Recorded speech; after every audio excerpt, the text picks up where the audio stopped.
Party time, Mom. Welcome to another episode of the Chad Prather Show. It's Wednesday, and I got some Big Nick energy right there. Look at that. Come back over there. Wow. Big Nick energy. Big what? Big Nick. Oh, Big Nick energy. Yeah. Have you met Nick? Nick the what? That's really cool. The best Tom Hanks movie of all time is hard to find now. It's called Bachelor Party. Okay. And have you ever seen it? No. You got to find it. Okay. It's hard to find. I heard. The funniest Tom Hanks movie, back when Tom Hanks was actually a comedian. Right. And funny. Right. The best movie of all time. But it's Bachelor Party, so the guys are going to throw a bachelor party, and they're going to get wild, right? Because Tom Hanks is going to get married to Tawny Kitaen, the late Tawny Kitaen. Okay. From, this was pre-White Snake videos on the Trans Am. Gotcha. And he loves her. And she comes from a really wealthy family. The family hates him, right? And he loves her, and she just loves that he's a poor schmuck and the whole thing. She doesn't want him to change. They want her to marry like the other schmuck from the country club. Right, okay. Right? So his buddies, who are just, as you would suspect, beer drinking, chicks and guns and fire trucks, they want to throw him a bachelor party. And they want to have hookers and blow and the whole thing. And he doesn't want any part of that because he loves his fiance, right? So her girlfriend's getting her head, basically, the little plot from the family to make her think he's out having a bachelor party cheating. So her and the girls and her mom and the whole thing go to a men's strip club. Mm-hmm. So the little host walks up and he says, I want to introduce you to Mr. Nicholas, better known as Nick the Dick. And there's this line in there. They go, Nick the what? Because they send him to the bachelor party. Yeah. Nick the what? He goes, the Dick. Well, the good news is he's serving hot dogs, and the mom grabs a hold of the hot dog, and he's got his thing in there, and she's like, "Is this the foot long?" And he's like, "And then some." Oh, yeah. Anyway. Wow. Well, so Big Nick energy. I don't know why we went into all that. The good news is I don't have to see the movie now because you just told me the whole thing. No, I didn't. You hadn't seen nothing. You saw a scene in my brain. The merch wars are going on. Go to chadonblaze.com. Use promo code CHAD20. I pissed some people off. I didn't piss them off. I have moderators that handle my political cowboy Facebook page. I don't ever post really on that page. Yeah. The people at chadprather.com, my blog site, they will post to politicalcowboy.com, and they will post to Chad Prather Unapologetic, which are two different Facebook pages. Then I might share to them every now and then. But I posted this meme, or they posted this meme, and it's Morpheus from The Matrix. The Matrix, yeah. And it says, "What if I told you tradition is just peer pressure from dead people?" All right, it's a joke. Oh, okay. Right, it's just a joke. Yeah. That obviously traditions are passed down from dead people, and we feel the need to honor those traditions because of those dead people. It's just a joke, right? It's. But your fans are mad. I don't know who they are. I mean, I don't, again, my fans are watching this show right now. They're still saying, the Fact Pack, they're still saying hello to one another in the live chat, and they will for the next 30 minutes. Drink. You drink, scream, and drink, and then the last 15 minutes of the show, they'll be like, oh, crap, a show's going on. No, those are my people. Shout out to you guys. Those are my people. The folks on here, I don't know who these people are. But they think they know me, and so they come at me like, how dare you? And I'm like, the whole how dare you mindset on social media, I'm like, show me where a meme about, what is it about traditions that are offending you right now? I want to encourage people to not hold on so damn tight. It's a meme, like Morpheus is not a real person. Didn't really say that. It's just saying it's another way of looking at tradition. Yeah. It's passed down from dead people. Right. All right. I don't know if they caught negative in the phrase peer pressure, because I think the older generation hears the phrase peer pressure and they automatically mean it's just negative. It needs to be eradicated. I can see how people would have taken it the wrong way. Well, you're weird too then. Because I think take it the wrong way. I could understand how they took it. But again, my point is, I'm not going to go bitch about it in the comments. Right, I'm just saying. But this is why I love social media. Yeah. Because this is a sociological study of what is it that, when I did that shirt on watchchad.com, it's where all the fun stuff is. When we did that shirt that says 1 out of 3 Biden supporters is still just as stupid as the other two. Right.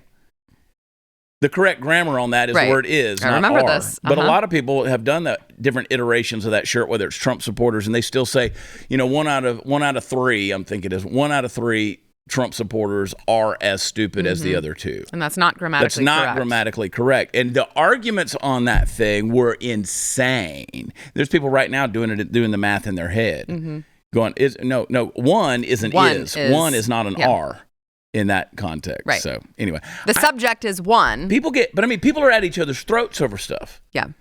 And if you respond, God forbid I respond, hey, man, don't take it like, no, I'm just talking to you for crying out loud. Right. They're allowed to say whatever they want, and you're not allowed to respond. You say anything back. Yeah. Then, this is why I love social media. Right. And they go, well, don't get angry. It's like, well, I'm not angry. I'm not angry. I'm just I'm responding. having a conversation with you. I'm just saying this is an interesting study. Yeah. This post. And this is the most interaction I've had on that page in maybe a year. Really? Yeah, because I don't ever go to it. Look, I got a personal page that they now converted to a business page or whatever. And I got the other, I should take the two Chad Prather pages and merge them together, but I'm scared because I don't know what that's going to do. Yeah. You never know. Yeah. Because I don't trust Facebook, Right. So people are like, how many pages do you have? Well, 6 Facebook pages. Technically, there's 7. That is a lot to keep up with. And I don't keep up with all of them. So, Blaze keeps up with Watch Chad Prather, the Making Media team. They keep up with Political Cowboy and Chad Prather Unapologetic. I'm pretty much just Chad Prather and Chad Prather. Yeah. So anyway, now you're bored. But that's my life. And you know what? I'm going to tell you one more time. This is therapy for me. Crying out loud. I like when, speaking of social media, when you make you really think something out and you're like, this is a really insightful point. I'm going to tweet it out or whatever. And you get 0 traction on it. And then you do some stupid, boys have a penis and girls have a vagina. And it just takes off. Yeah. And you're like, I don't know why I waste my time. Why even put thought into it? Right. I put some really insightful thought into certain posts and they go nowhere. Yeah. It's like, oh, he must be trying to educate people. Right. Let's make sure they stay dumb. Right. We see he's trying to make a point. Let's make sure the point never gets out there. And you say something that's just very simple trolling. Yeah. And it just goes crazy. Woo! Some guy said, hey, when you're as young as you are, you don't appreciate traditions. Look, Emmer. At 50, I ain't old, but damn. I went on Stu's stupid show on Monday. And, yeah, it was okay. It was okay, Stu. Okay. Show. I'm just saying, I'm trying to deal with the fact that I'm not going to be on Power Hour Friday. I'm trying to deal with the fact that you're not going to be on Power Hour. I'll say this because there are people in the room who are going to be on Power Hour. They are really scraping the bottom of the barrel with you gone. I'm just going to say. Let's love Brandon. I can't believe we're not just canceling it. Yeah. Both of y'all. I just can't believe we're even doing it. Brandon, you're doing Power Hour, right?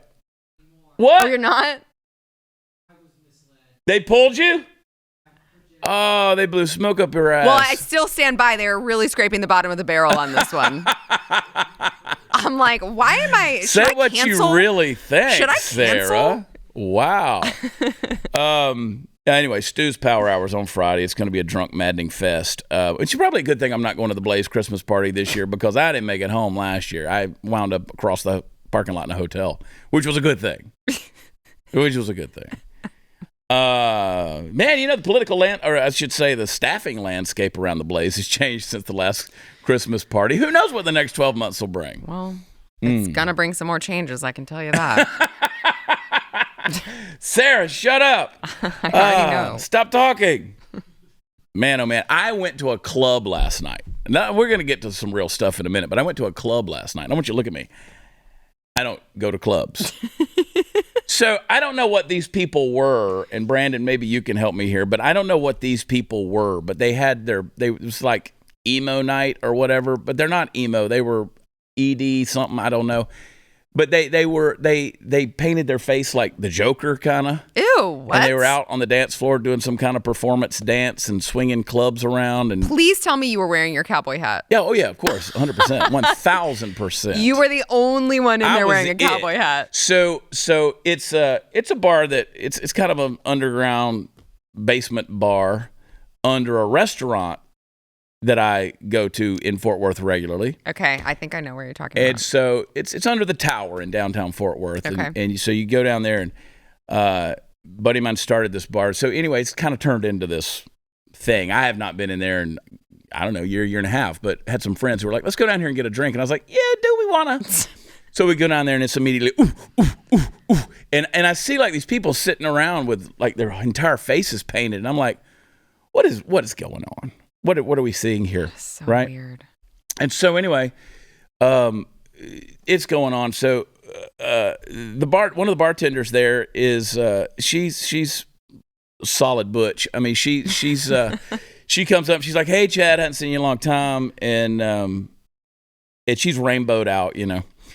And she knows what I want to drink, so she brings it to me. And I said, "Yeah, I'm just going to drink one, and I'm getting out of here." And so just down here hanging with some friends for a minute.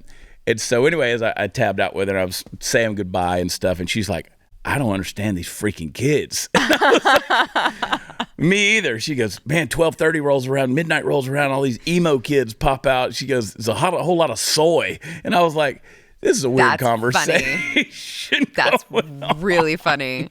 But anyway, I don't like that. God, I'm old. I'm like, I don't want to go out. I don't want to do nothing. You only had the drink because it was too awkward to turn around and walk out? No, I went down there because I had friends who wanted to go down there, Okay. and they went down there, and they got down there, and they kind of had committed to the scene for at least one drink. But that's what I'm saying. Everyone collectively decided it's going to look too weird if we just check it out, realize we want no part of this, and then pay. Well, they paid a cover charge. Oh. That was the deal. They paid it. And I was like, really? You're paying a cover charge? To go see this? To go in a bar? Yeah. Why? Who does that anymore? Right. I mean, who? Why? What's the deal? I mean, one person had lost their ID, and so I saw him pay $20 to get in extra. And I'm like, there's bars all over Fort Worth. They just wanted to charge us $10 to get into Texas Live before the game because that's right. Alex Stein, who can't drive or park or doesn't own a GPS, who dropped us off a million miles from AT&T Stadium. Nah. And we started walking into Texas Live, which is a very public venue, and they were like, "It's $10 to get in." I was like, "For what?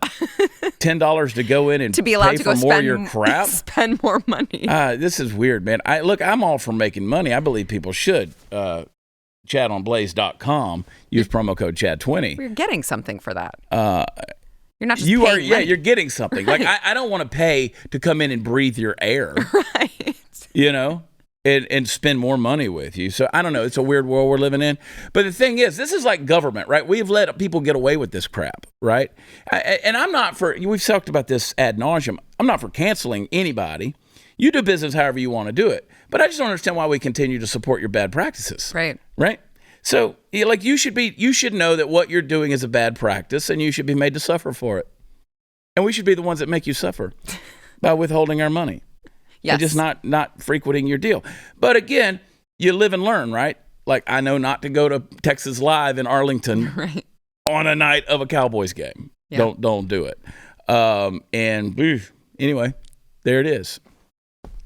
That's what happens. But I went to a club last night. I don't do that. I don't understand what the fascination in going into loud places is. Okay, hold on, though. You are a performer and an entertainer. Yeah, when you're in my audience, I want you to be very loud. But you're a musician, and you don't understand the fascination of people going into loud venues. I'd love to go to a concert and hear a decent musician play music. I'm not a decent musician. Oh, stop. But I'm entertaining. And by the way, Saturday night at Do-Si-Do in Spring, Texas, let's keep making that money. The birthday bash. There's no cover? No, it's an expensive ticket because you get dinner and all that. Yeah. It's like a $120 ticket. Wow. I ain't no joke, Jack. That's one thing, but even there, I always tell them, I was like, hey, look, I'd be happy to just come do the show without the dinner thing. But they prefer doing the dinner because they have a kitchen and most of their tickets are, they reduce the ticket from normal because I've seen it as high as $145 for all the stuff people get. And of course, I'm the one who gets yelled at by the public because they're like, who do you think you are? And I'm like, I don't set the prices for tickets. I encourage the venues to keep them as low as possible, but that takes money out of my pocket because the venue is going to make their nut. Yeah. Right? So I'm just saying, I don't know who wants to go out there and listen to Dead Mal 5 go, ooh, ooh, Like, I don't get that. Okay. Like, that's a headache. Yeah, I agree. You're at 117 decibels. It's like, there's nothing about it appealing to me. All right. Now let's talk about shooting things.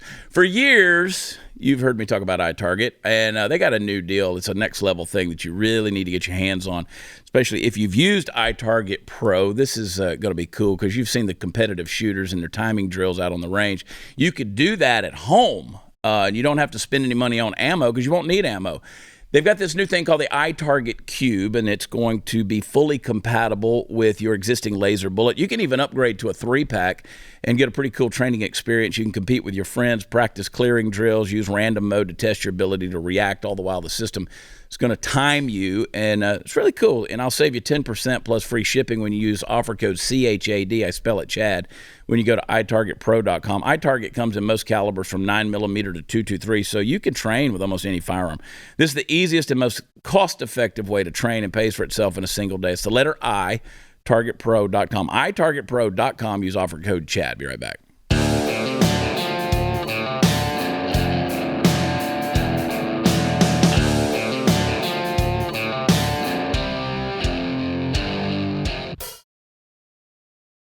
All right, let's talk about something you don't care about but should.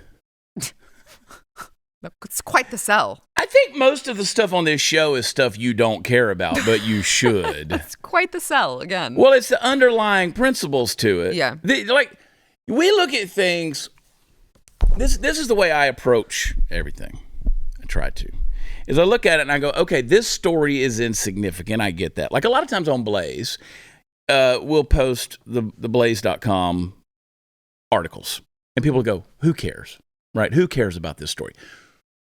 Well, if you understand the underlying principle of why this story exists, like your show is called The News and Why It Matters, and I've always loved that name. Have you?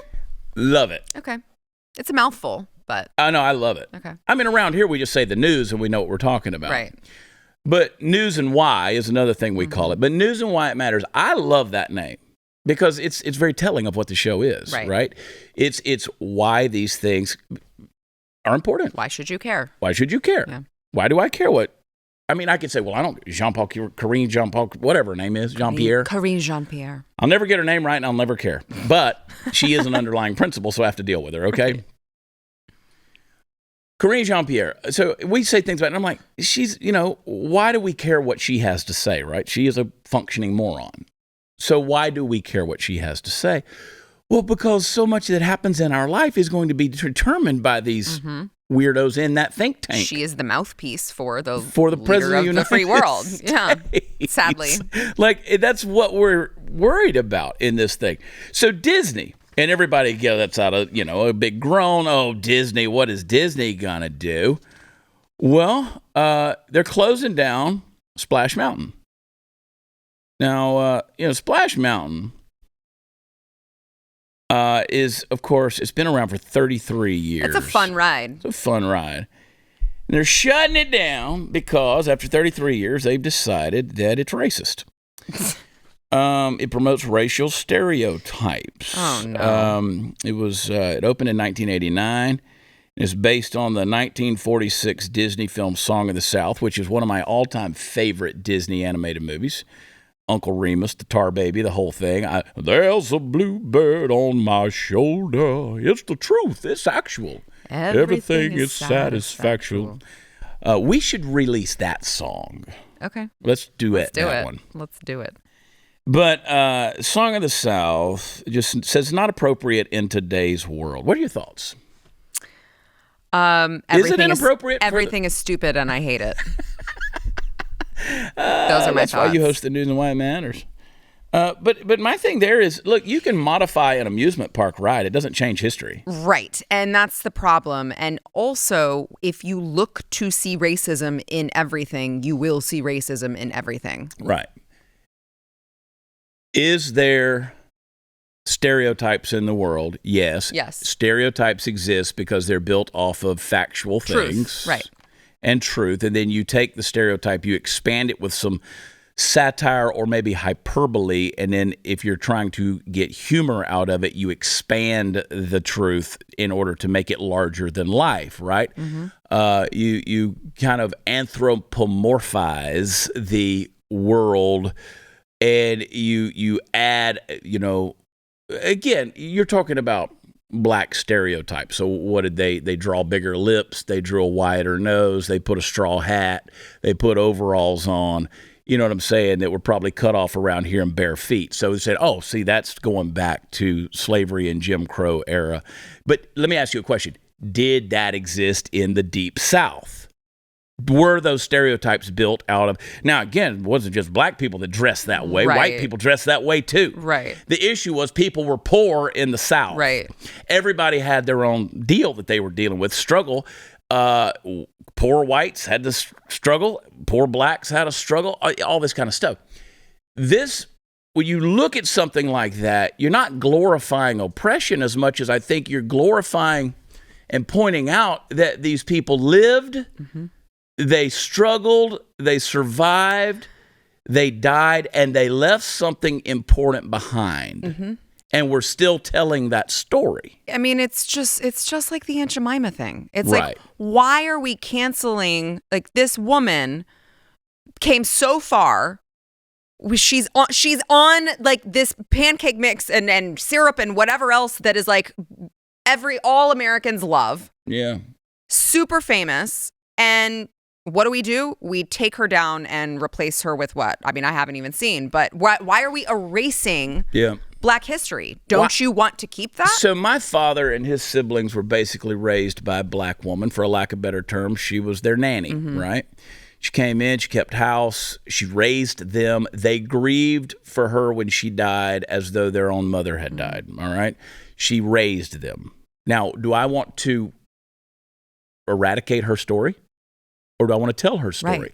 She was a black housekeeper in South Carolina. That was her life. She made an impact on my father. Therefore, she made an impact on me. So do I tell that story or do I eradicate that story? Right. Right? I think you tell that story. You tell it. You can't eradicate it. I think it's something that you honor that person and their history by continuing to tell that story. And just folks don't sit around going, oh my God, here comes a black person. Right. It just does. That's not where the world at large lives. Right. Well, and I mean, also, it's a very slippery slope. Where do you stop? Right. If you've got to erase anything that might easily offend someone about something that happened a very long time ago, where do you stop? There's no end to it. Well, I mean, they got rid of Aunt Jemima. Chaos. They got rid of the Land O'Lakes. They got rid of all these different things. But that white ass Puritan cracker's still on the cover of them oatmeal boxes, right? Why? Why? I mean, all the white folks are still on the boxes. Right. But they got rid of anybody of any ethnicity right. or any minority. They're done with all of that stuff. Yeah. I mean, does Juan Valdez still pick them damn beans? I want to know. Every bean picked by hand by Juan Valdez. It's like, what's his name? You say, that's a bean picking son bitch.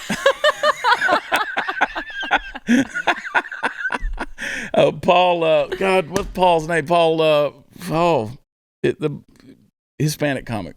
Rodriguez? Anyway, Paul Rodriguez. That's a funny dude, man. And he talked about it. He said, Juan Valdez, man, he pick all the beans by hand. That's a bean-picking son of a bitch. But do we eradicate all that stuff? Should we stop growing cotton?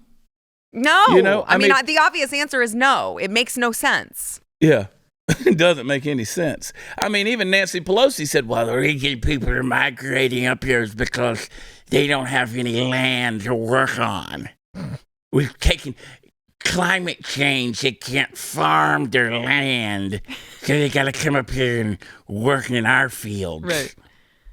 Well, by your standard, that's racist. Right. So anyway, you can't go on Splash Mountain anymore because that history doesn't exist thanks to Disney. Done.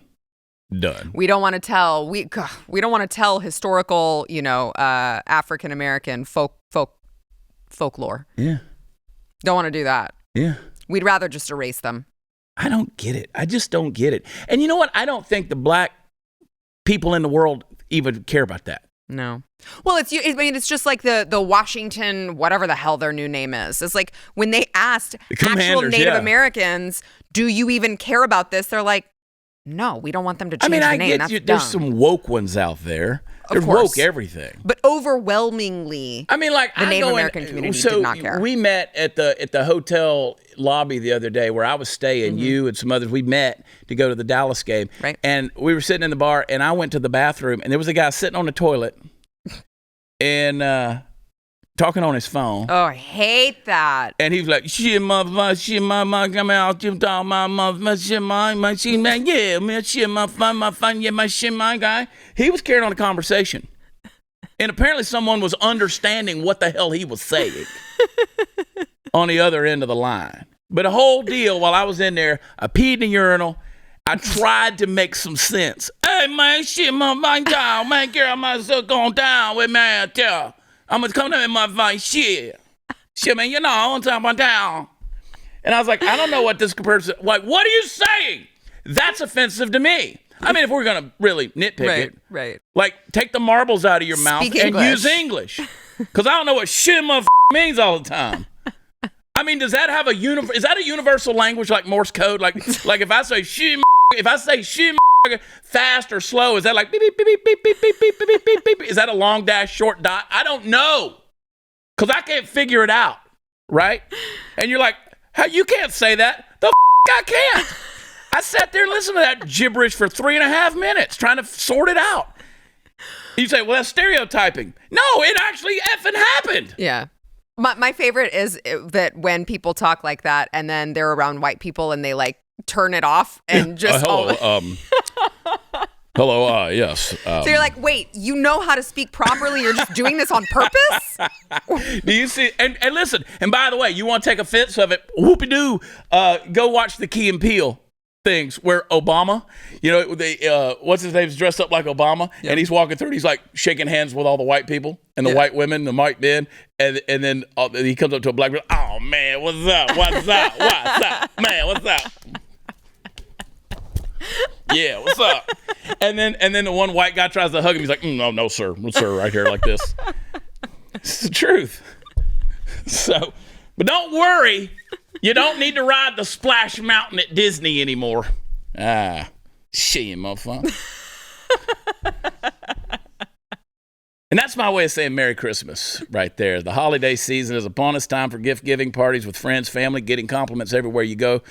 And it's also a good time to look a little bit younger, and you can, thanks to Genucel. From now until Christmas, Genucel's most popular package, that's what it's called, 70% off. That's a good deal at Genucel.com.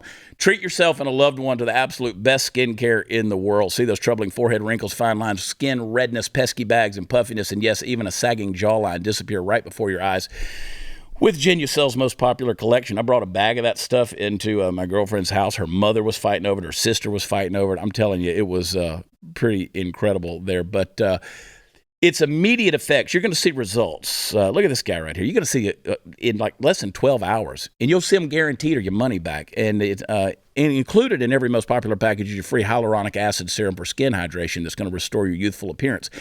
Visit Genucel.com/WatchChad now.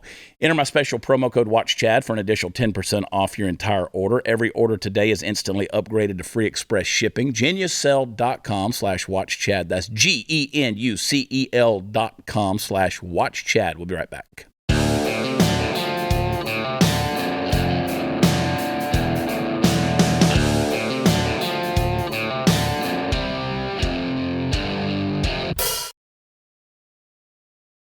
All right. Welcome back. Look, let me explain some things while I wax eloquent. Hey, Mel Brooks. I love Mel Brooks. Well, he once said that tragedy is when I cut my finger. Comedy is when you walk into an open sewer and die. We kind of ride by that rule on this program. Yeah, as we frequently examine some of the more profound candidates for the Darwin Award every year. But there's a caveat. And that is that it doesn't apply when kids are in the mix. Now, I want you to just kind of remember back, cast your mind way back to when you yourself were a child and see if you can't remember a recurring phenomenon. You'd drop a piece of food on the ground and then invoke what was known as the 5-second rule, right? Wherein the food is mystically pronounced still clean if it's picked up within 5 seconds. You remember those? Now, if you're like me, you don't have to cast your mind back to childhood. You cast it back to like 10 minutes ago. Yeah, a lot of donuts have been spared in the ignominious act of drying up and going stale in a landfill somewhere because of the brave actions of those of us who can't stand to live without that last bite. Probably the same can't be said for most vegetables, of course, but most of the time, this invocation, hearkening back to the Civil War surgery days in terms of germ propagation, understanding is nevertheless relatively harmless. You pick something up off the ground and you eat it. Then you go about your day. But every once in a while, shit goes a little sideways. In San Francisco, parents of a 10-month-old baby watched in horror as their child began all of a sudden to get dizzy and lose the ability to breathe. And why, you might ask? Because the kid found fentanyl on the ground, picked it up, and ate it. Fentanyl, folks. Freaking fentanyl. Now, you'll recall from previous deep dives we've done on this particular illicit substance in the past that it only takes an amount the size of a few grains of salt to kill a full-grown adult human being. Fentanyl is one of the more dangerous substances floating around and dissolving into the American public at large right now. And hell, it's San Francisco, so the kid probably had his choice in a ground-based pharmacopoeia left in the wake of a homeless midnight rambling toward aimless shores. One wonders that a homeless person didn't offer to personally inject the child with a spare needle, but I digress. The point I'm trying to make is that unfortunately it's a dangerous world out there, and if you've got kids, especially really young ones, you got to keep your head on even more of a swivel than you used to. Now, that doesn't mean that you should panic, but a little bit of positive anxiety does a lot of proactive good in the world sometimes. Now, for the good news, this little dude survived. The mother gave him CPR until the paramedics arrived, and they were able to get to him in time, give him a dose of Narcan, and trundle him off to the hospital where he made a full recovery. Call it luck, call it God's grace, call it whatever you want. That's a couple of parents who've got a lot to be grateful for and who are probably going to be keeping a much keener eye on their offspring than even before. So, folks, pray for our culture. No matter what your take on drug legalization is, the fact remains that things like fentanyl kill, and they kill bad. There's no substitute in your life for the fellow human beings, and especially the ones you're responsible for. Keep up that good work, parents. It's hard having kids these days, Sarah. Don't I know it? Don't you know it? Don't you know it? Right in the thick of it. Yeah, I don't know, man. And, did you see the Joe Biden clip where he said we got bigger problems to worry about than the southern border? Did you see that? No. Yeah, like he's been down like 100 miles from the southern border. And they're like, you could just kind of pop in to see how things are going. This was, day before yesterday. He's standing with his umbrella going, I got more important things to worry about. Like what? The inflation that you caused? Like what? Sending more of our tax money to Ukraine? Yeah. Like what? The gas prices that you've caused to skyrocket? Yeah. Son of a... There's a blue If they cared at all about any of this, fentanyl, sex trafficking, any of it. They don't. I know they don't. They want the chaos. Mm. I realize that, but it's maddening to people who do actually care and not want the chaos. To hear them off of it. Right. What's funny to me, though, is how that big government up there, and I don't care, it's the uniparty, it's Democrats, Republicans alike. Yeah. I don't understand how they do what they do, and that's a great point, Sarah. You say they thrive on chaos, yes. And they do. They need it. They need the chaos because it keeps them in power. Correct. Imagine having no conscience whatsoever, that you're willing to let citizens be at each other's throats and to propagate that in order to stay in power. And the crazy thing about it is, we're the ones who get accused of stirring up trouble. Mm-hmm. Because we talk about it. Because we talk about it. Because we call it out. Because we say, close the freaking border and tell people not to come. Now you're not the compassionate one. We talked about this the other day on my show. Yeah. Now you're not the compassionate one. Really? I'm not the compassionate one? Try it on for size the person who is like just advocating for all of these people to traffic children, traffic women who get raped along the way, bring drugs into our country so that young children, babies, can accidentally overdose on fentanyl. Yeah. Those are the people who lack compassion, not me. I'm trying to stop all of it. Yeah. But we're the shit stirrers. Right. We're the problematic ones. And people want to know, I admit that in the last 10 years of doing everything that I do, I've grown a little more thin-skinned, a little more edgy, a little more touchy with things. Like, it sets me off because it's like we work really hard to try to expose certain things and we're the problem. I'm like, yeah, well, Right. look, I've already counted the cost. I know the rest of my life is what it is. You know, people they're going to be mad at me, but that's okay. Right. Because I'm calling this stuff out. You know, Joe Biden, you got a kid in San Francisco that almost died from eating fentanyl off the ground. God only knows. I mean, they're putting fentanyl on dollar bills and people are picking them up. Yeah. Why don't you ask that 10-month-old's parents if they think that there are more important things to be worrying about than the southern border?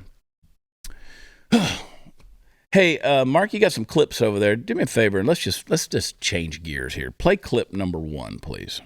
You talk about the slip, I'm shorthanded, but it's the slippery slope argument, right? If this happens, then what's the next domino to fall? There are 29 states, including Colorado, that have non-discrimination laws. What is the impact if the court sides with Smith? What is the impact for, makeup artists, hairstyle, people in this sort of, that consider themselves having expressive professions? What is the actual big implication here if this case doesn't go your way, as you see it? Well, first off, we're going to start having to figure out where to draw that line.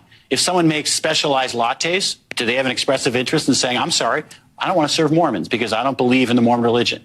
That set of hypotheticals could become reality if we lose this case. Oh, my God. Mormons don't drink coffee, first of all. So the baristas don't have to worry about the Mormons, idiot. And this guy, that's the Attorney General in Colorado. Colorado's close enough. He should know what Mormons don't drink. But that's beside the point. Did she just stereotype gays when she said hairdressers and makeup artists and people with a more expressive profession? I guess so. In non-discrimination laws? Yeah. And how are they going to go to... was that not a stereotype right there? I mean... Could have been. I think it was kind of a stereotype. This is not... it's shocking to me that this is still up for debate. It's actually really sad that this is still going on. It's obviously akin to the cake baker, Jack Phillips, who, by the way, is also still being dragged through court over a transgender reveal cake that he wouldn't make. I mean, they're doing this on purpose. Yeah, they're going to him just.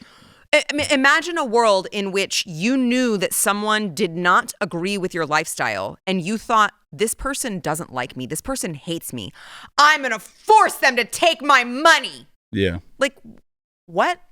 Why do you want to pay someone for a service when you think that your argument is that they don't like you and they don't condone your lifestyle? Or they don't like you and they put your address on Twitter. Don't even get me started. Yeah. Well, I was trying to get you started. I can't believe they did that. But you reported it. Of course I did, and it got taken down very quickly. Yeah. Because guess what? You're not allowed to do that, guys. You're not allowed to do that. That person should have been wiped off of. Yeah, they weren't. Their account was only locked until they stopped violating the Twitter rules. Yeah. But that's what they do. I mean, you speak logically and you critically think, and they don't have an argument, so they just threaten violence against you. And they did tell people to come to your home. Correct. They posted my home address and told people to show up at my house. Mm-hmm. Man, you guys are playing with fire out there in the keyboard world. Oh, well, that's why, look, I got in a little bit of trouble with the executives for one particular tweet that I made. Here at the Blaze? Yes. The Blaze executives? Yes. You were reprimanded? I was reprimanded. For something you may notice there's a tweet that was deleted that was not by my choice. But because, I mean, my point was, another person was like, oh, well, we'll go and picket. Everyone picket outside Sarah's house, which they had the wrong city. But we'll picket outside Sarah's house. And I'm like, if you want to picket, go to the studio. It's a public address. Why don't you go picket there? Which my point was, I wasn't like threatening violence. My point is, you're not going to. You're all talk. And conservatives are so scared that the left is, oh my gosh, they're going to show up and picket me. It's like, they're not going to, first of all. And even if they do, so what? So what? These are a bunch of people who eat a bunch of soy and think that they're, women, and a bunch of men who put on makeup. Am I scared of them? No, I'm not scared of them. No one should be. You ain't scared of nothing. Those people. Come on down to Texas, guys. We carry. So good luck to you. We'll be right back.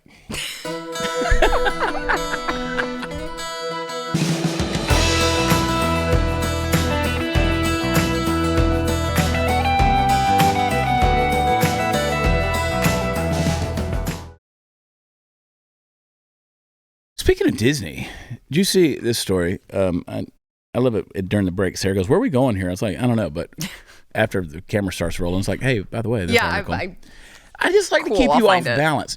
So let me tell you something that happened the other night. Just another topic. So I went to a friend's house because I was in town, and and he had some unsavory characters come to his home. Okay. And I was like, I'm not hanging around here. I'm going to get out. Wise decision. So I put the TV on a ministry channel. And he's got like surround sound all around his place. And you can crank the volume up in the walls. So I put the preacher on, and I just kind of turned the thing up just to sit around and see how long it would take for them to realize that Jay-Z wasn't on anymore. And it was That's a pretty epic troll. I left him with the Lord. Good for you. I left him with the Lord. Talking about Disney, elementary school principal commits suicide at Disneyland after being charged with child endangerment and battery. Well, that's a lot to unpack. That's a lot to unpack. Why go to Disney World? Disneyland. So here's the principal at the school, and he jumped off the Mickey and Friends parking structure. And he left a Facebook post on Saturday explaining that he blamed an extremely flawed legal system. He said he'd been privately married to a woman for 3.5 years. He claimed that the wife called the police after a heated argument, and he was falsely accused of hitting her 2 daughters. He said he never hit them. He said it's sickening how quickly and easily an innocent man can be thrown in jail based on zero evidence or proof. I don't find that to be true.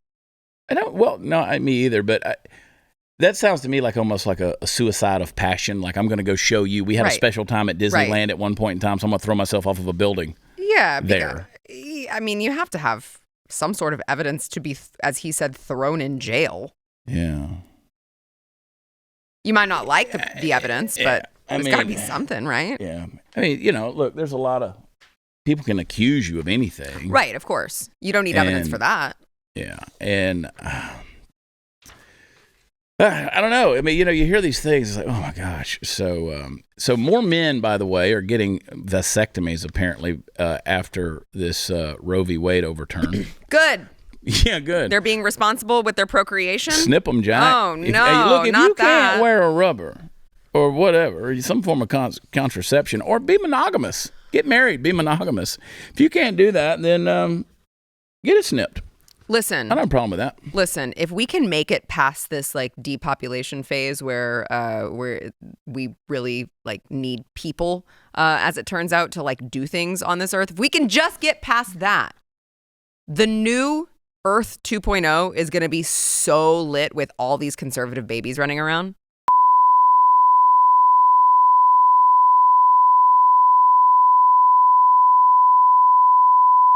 They might be. We don't know. The studies will come out later, 5 years from now, and show it. They're aborting their babies. Yeah.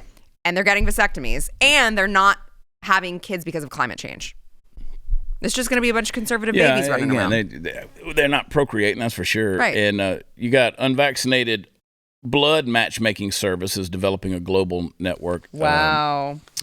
I know this is a Swiss deal, but I know some people in Texas who are basically setting up a deal like that where you can donate and get blood that has not been vaccinated. Based. Well, that's what happens. Here it's people in the medical profession who got fired because they wouldn't get vaccinated. And they're like, look, we're still medical professionals. We can go out here and, we can create this service. And I know some folks that are doing that. So it's going to be interesting to see what happens. So that's another deal that plays into the progeny of the future. So we'll see. You just had to one-up me by using that word. I don't even know if it's a real word or even used in the right context, but it sounded right to say progeny of the future. And fight me. Picket me.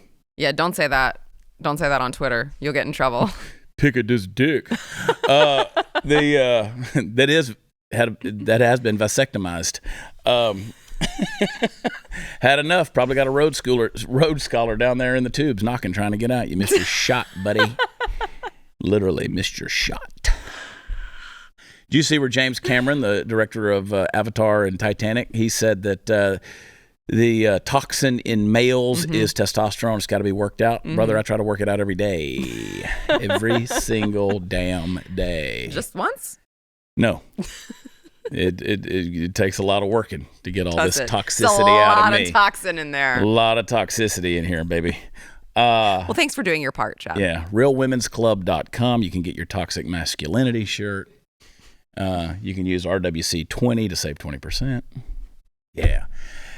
All right, go to where podcasts are offered and leave a rating, 5 stars, and leave a review. In that review, I want you to ask Glenn Beck a question. I will possibly ask him that question on the show next Wednesday night. Oh, you can ask him anything. Nothing is off limits. In fact, I've told you, I've got some random questions for Glenn myself that I don't really want to talk about the end of the world. I want to get into the deep psyche and soul of a non-coffee drinking Mormon named Glenn Beck. Well, don't worry, he'll turn it around and make it about the end of the world. We're not going to let him. We're gonna have optimistic Glenn. Oh, you let me know how that turns out. Yeah, get that dude crying real quick. Make him read the red shoes or whatever, that Christmas shoes. Yeah. Oh my God. I got a couple of more things I want to tell you about, and you're not going anywhere. You know why? Because you're mine. We'll be right back.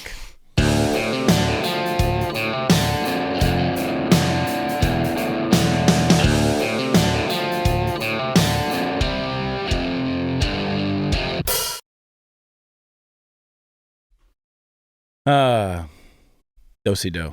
Spring, Texas, Saturday night. Greenville, South Carolina is what I'm looking forward to. I'm going to go over there. I'm going to have dinner with one of our executives. I have dinner with Gaston, our network president. Make him pay for it. He won't have dinner with me. He'll have dinner with me. He has dinner with me every time he comes to town. Me, him, and Steve Dace. We party. I mean, as hard as Steve Dace can party. It's the boys' club. This is very much a boys' club. Lost my invite in the mail. I never got invited to Sarah, you dinner. turn things dramatic, though. You're like, yeah. I love you. But when have I ever done that? When have you ever not? What are you talking about? What are you talking about, Chad? I can't wait for this timer on this clock to go out so I can hear it when the show's done.